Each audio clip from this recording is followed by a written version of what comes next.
Assalamualaikum everyone. My name is Rabia Fatima. I welcome you all to the Teachers Summer Learning Festival organized by Nurul Huda Education. This video is going to be presented to you all in order to find some answers regarding ABL, which is activity based learning. The questions which usually come to our mind when we think about ABL is why do we hear about ABL all the time? Why do we have to include activities in our lessons? We are going to discuss that in this video.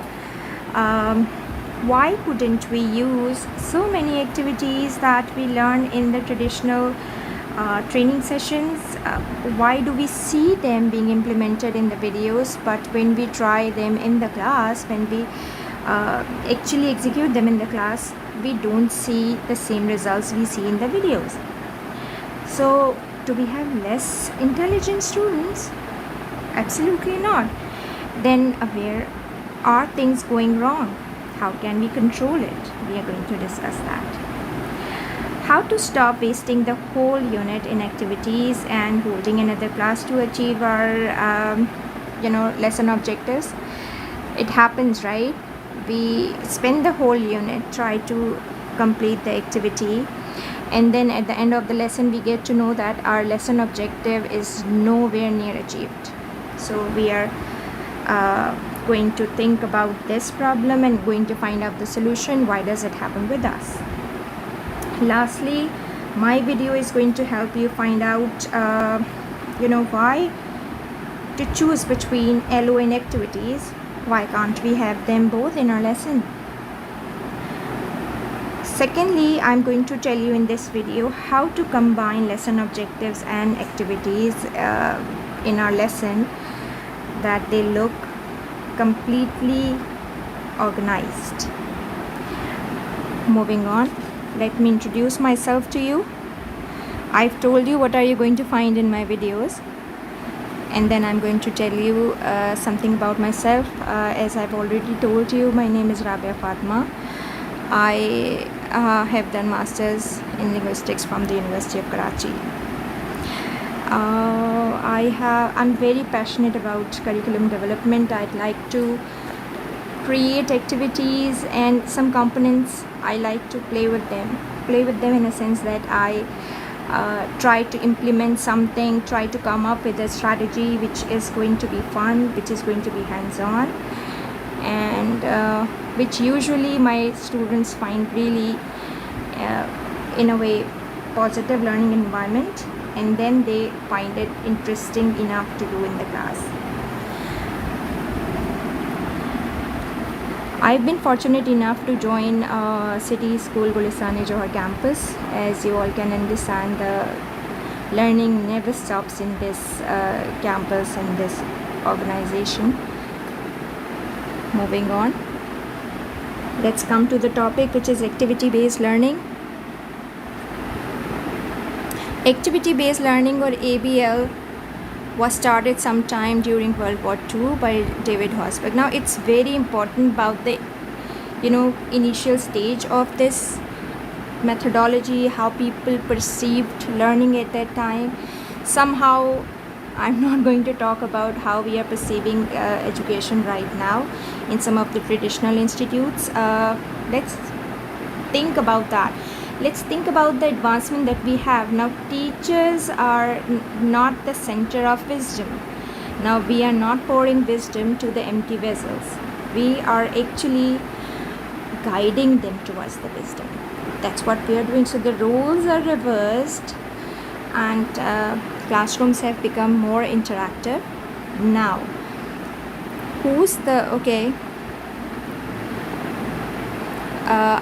the most highlighted things which you can see are activities should be supervised. Now we are not just going to assign activities and stand at the side, look at them. We are going to facilitate every single student. Now our responsibilities are somehow not less, but I would say more interactive and engaging. Activities should be interactive and engaging.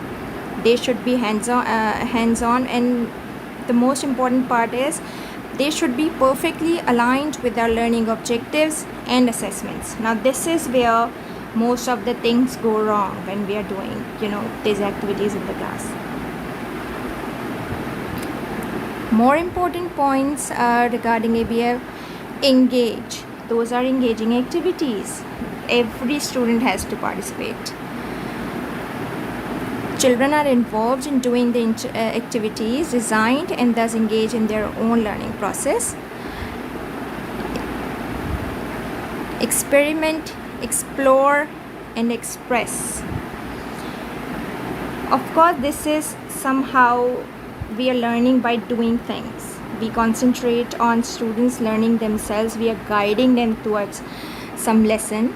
So explore, let them explore and express. Now expression is not in the form of written essay only. There are so many ways that students should be able to express their ideas in words, in graphs, in their speech, in the way they act, by role playing.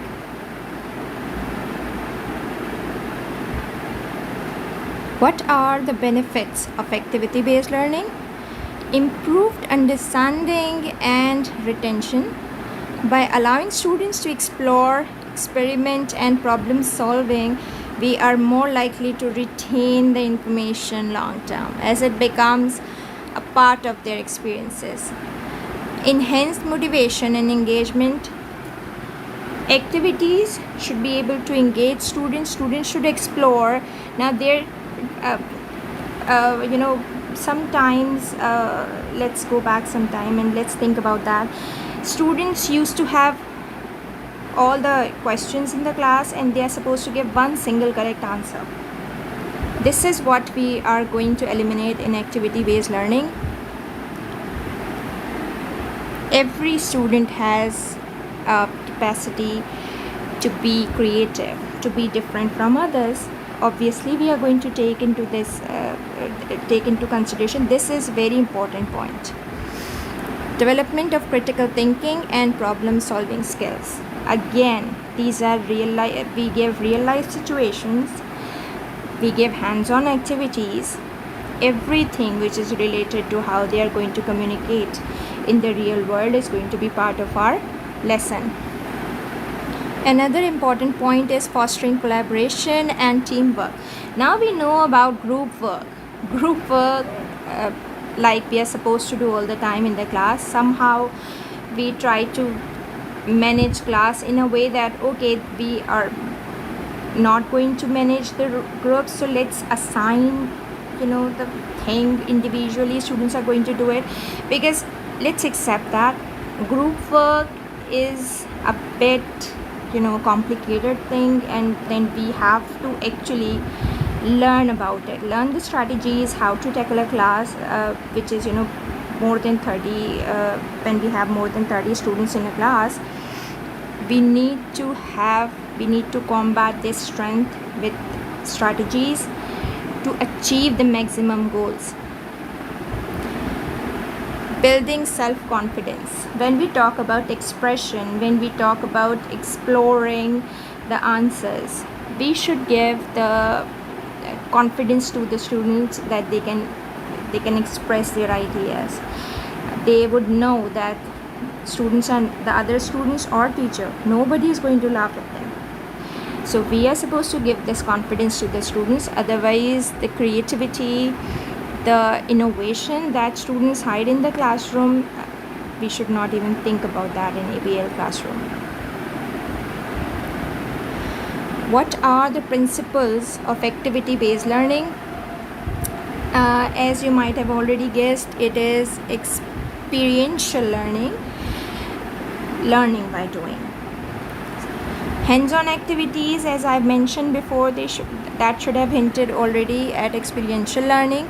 By engaging students in activities that require them to apply their knowledge in practical situations, educators can create a more effective and memorable learning experience. Okay, constructivism. Now constructivism is, if you have studied about different theories and approaches of education. You might be aware of this term. ABL also aligns with the theory of constructivism, which asserts that learners construct their understanding of the world by actively engaging with new experiences. The last one right here is differentiated instruction. I'm sure you all must have heard about it. ABL allows for differentiated instruction as it can be adapted to accommodate various learning styles, abilities, and interests. So basically, ABL is about, one size fits all. It completely opposes this thinking. It is completely opposite to this thinking. So we know that we have to tailor our lessons. We have to tailor our most of the time the topics that we're assigning. Somehow it needs to be according to the learning style of the students. By providing multiple ways for students to engage with the material, educators can ensure that all students have the opportunity to succeed. Absolutely. Coming to the questions, the problems that we face. Incorporating activity-based learning into the classroom. Start with clear learning objectives. So what happens that we know the learning objectives, we start the lesson, we tell the lesson of learning objectives to students, outcomes are told to them as well. We start the work, everything is going on nice, but somehow during the activity, somewhere in the middle of it, we go very far away from our objectives. We achieve something, but this is not what our objectives have indicated in the beginning. So what should we do?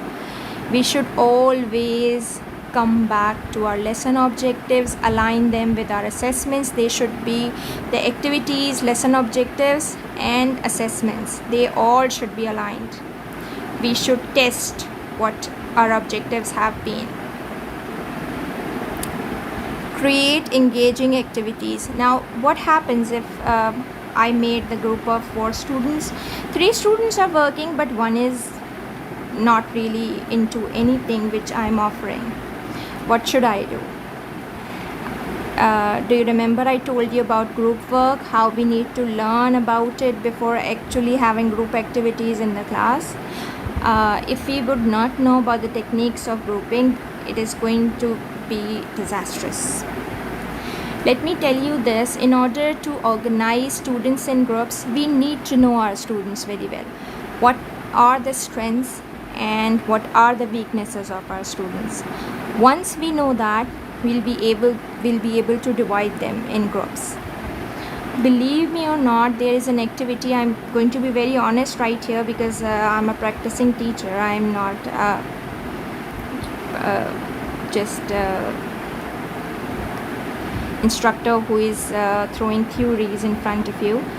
So my personal experience has been that there are so many fancy activities like yellow caps, white caps, and I have never been able to implement them nicely in my class.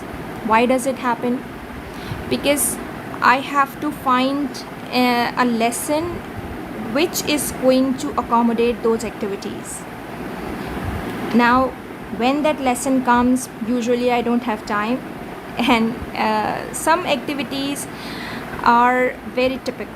We have to moderate them. If we cannot moderate them, I'm so sorry, but they are not going to be that useful to us because we have a timeline and we have students to see. We have so many other discipline things. There are discipline issues which we have to see to. So obviously try to tailor those activities in a way that can benefit you and your students in an equal measure. Facilitate active learning. So students should know what they're getting into. They should explore ideas, but you should always know what they're doing. You should be able to facilitate them. Let me give you an example. I was teaching Matilda, novel Matilda, and I knew where I was going. So I started throwing questions in the class. Questioning is very important. Through questionings, we can actually guide students toward a concept which can be really, thought consuming. So I asked them, do you think Matilda is fair with her parents? Do you think parents can do that? Do you think it's disrespect which she's showing towards her parents? And that really, because it is a technique of critical thinking as well, they need to question what they're learning. If they are questioning what they're learning, that means you're doing something good. Throw these questions, but do not let them get out of the topic. Do not include things which do not concern the topic.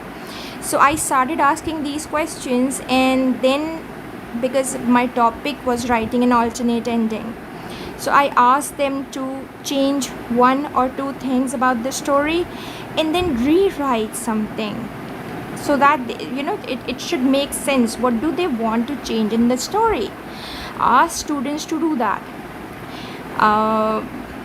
When we talk about engaging students, if students are not interested in writing stories where it happens where the main character is a girl, boys usually in my class would object to that, or not just object, they would not be very open towards the main character. They are going to be very critical. So I would ask them to change the narrative, change the character, try to imagine the whole situation from the character, which is up to their choice. And I cannot tell you about the results. They were so amazing, creative, and exactly what I wanted in the class. When it comes to the composition, we want students to come up with new and creative ideas, and that's what happens when you throw facilitated questions. When you throw guided questions toward them, you get the answers, and they get to the conclusion themselves, and it actually creates some excitement in students. Assess and reflect. Now this is very important point in ABL. This point is actually emphasized so much in our classes these days, that we are writing learning logs, we are reflecting on whatever we are studying in the class. Let's talk about homework, let's talk about vacations, what did you learn? So sometimes I think about reflection, like students are writing reflection so much that there are certain terms which they keep repeating in their answers. Make sure they avoid those keywords. The reflection in their writing should be personal, not something which they are copying from somewhere. This is very important. Alright, now I am coming towards my favorite part of my video. I like to come up with some personal ideas, and not just the knowledge which we find in the book. It should be practical. This is what I'm usually concerned with. Examples of ABL, as I've already told you, some of them are group work or group discussion. There should be puzzles, games, role plays, skits, storytelling, demonstrations using real objects. Demonstration using real object can also be called modeling. I've given one example here, and I'm going to tell you about this activity. Playing a subject related video, because it is important for every because every student, as we have already discussed, that students have different learning styles. Some of them are visual learners, and I personally think that videos are great at that. Alright, these are all activity based learning examples. Now I have selected some of them which are actually very important in ABL. Modeling. Most kids don't learn simply by being told what to do. Don't we all know that? We know the generation we are dealing with these days. So they don't just listen to us, they want us to show. So the activity, this strategy, it is called I do, we do, you do. So these are the 3 steps. I'm sure most of us are already doing these things, but try to keep these things, these terms in your lesson plans. highlight them in your lesson plan so that your line manager, everyone knows that you're using these activities. Students should also remember these names. The teacher will show how to do something, I do, such as how to do a math problem. Next, the teacher will invite kids to the problem with the teacher, we do. Then kids will try a math problem on their own, you do. It's simple, isn't it? Alright, now this one is my favorite. It is graphic organizers. How many graphic organizers can we have? As many as we want.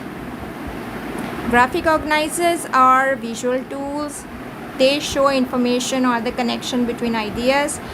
They also help kids organize what they have learned and or what they have to do. Teachers use these tools to scaffold or provide support around the learning process of struggling learners.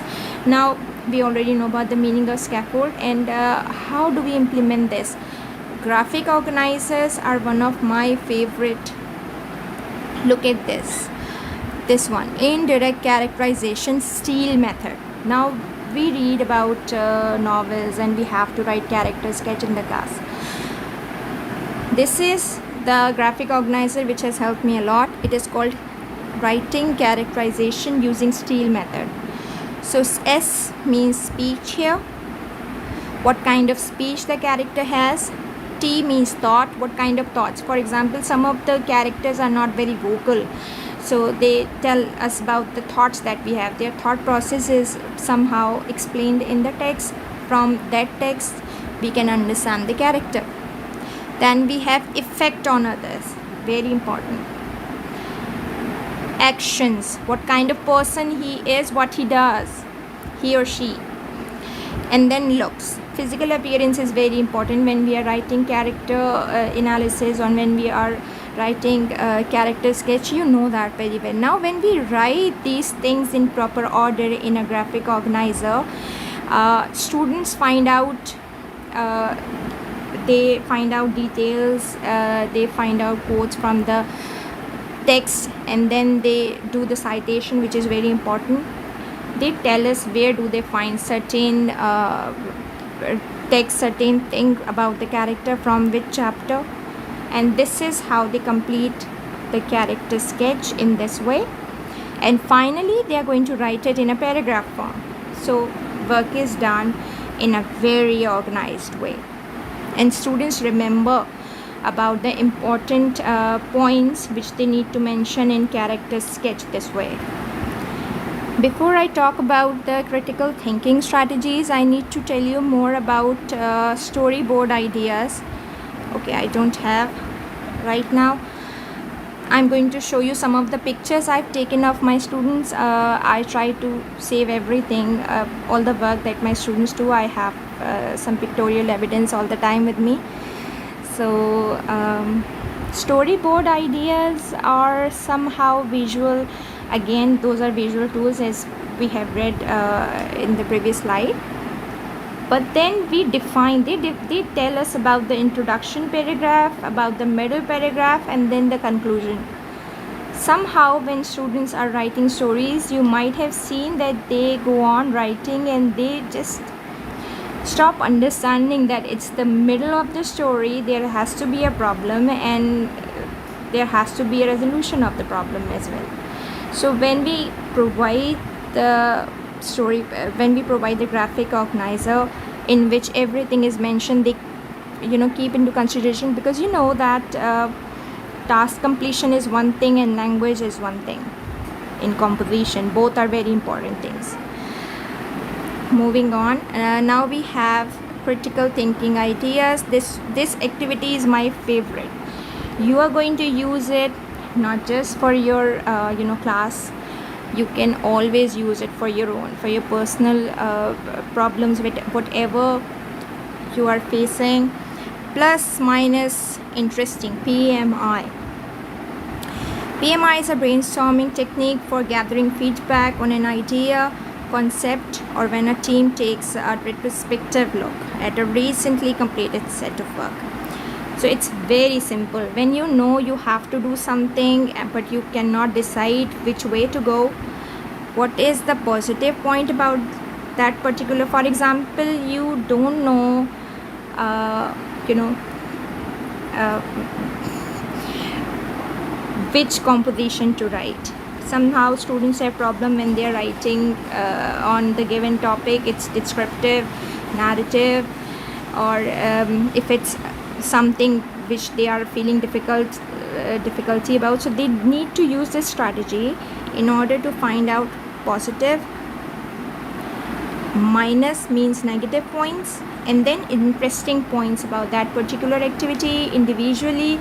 And then they are going to, at the end of the activity, they are going to realize what they want to do, on which topic they want to write on. That is all for today. This has been me, Rabia Fatima.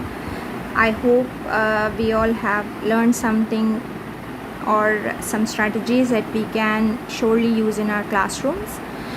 I'm always going to be there, so if you have any question regarding any of the strategy, if you want to discuss something, you can write in the comment section.